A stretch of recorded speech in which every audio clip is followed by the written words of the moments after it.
you're going to have a winner this week. It's probably nothing set in stone just yet, but if you just go through some of the rides you might have. Mick Jazz, of course, was very good and beating Silius Emery the last day. Yeah, I think he'd run a good race. He's going for the county hurdle, I think. So I think he'd be probably one of my better ones for the week anyway. Yeah, and obviously he could come in for the ride on Noble Endeavour in a handicap chase, and really important for him, he has course form there. He does, yeah. He was running a big race until he fell last year. Probably looked like he was going to be in the mix, but he was just creeping into it. So it'd be nice to pick up the ride in him as well anyway. Yeah, we mentioned that Brian Cooper has a couple of decisions to make. You'll be hopeful that he rides one or the other in the Gold Cup, obviously, and you might come in for the ride on either Outlander or Don Poli. It's all pie in the sky stuff at the moment, yeah. But you know Outlander very well, and he gave you one of your best days in the saddle. He did, yeah. That was a great day. It was my first Grade 1 winner, so that was brilliant. But whichever one he picks, and if I get on the other one, I'd be more than happy anyway.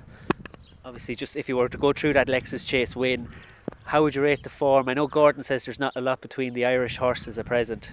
No, there's probably not. I suppose Don Poli had won the Lexus the year before, I think, wasn't it? He was third in the Gold Cup last year, and I suppose Outlander probably be the pick of the Irish ones, bar Size and John as well was good in the Irish Gold Cup, so it's fairly wide open, I'd say. And obviously in the yard as well, you must have been very impressed with Tombstone winning the Red Mills hurdle the other day at Gorham Park. Yeah, he was very good. I rode him on his first run back in Navan. Finished third that day, ran very well, and would have came on a lot from the run, which he showed in Gore, and then after that he was very good. So he hasn't yet been supplemented for the race, but do you think he'd be a deserving entrant for that? Yeah, I think he would be. I suppose you couldn't really go running him in a handicap now after that run in Gore in the last day. I think he'd deserve to take his chance in it anyway. Okay, so we've asked you about one of your best days in the saddle on Outlander.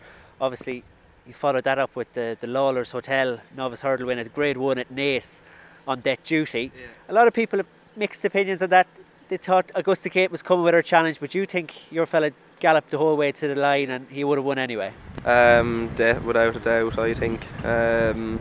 We went very steady early on, which wouldn't have suited debt duty, and even it was only until between the last two, the second last and the last set, we quickened up, and going down to the last, my lad was just getting going, and Augusta Kate came to me, but I think at the back of the last, I would have pulled away even if she did stand up. So I'd be adamant that my lad would have held on anyway. That's the right answer, working for Gordon Elliott, obviously. But just about debt duty, before we leave him, he doesn't do an awful lot at home, but I suppose he just produces it on the track. He's just a relentless galloper, isn't he? He's the perfect racehorse, really. He doesn't. He's very laid back. He does all his best work in the second half of his races. So he's the perfect racehorse. Yeah.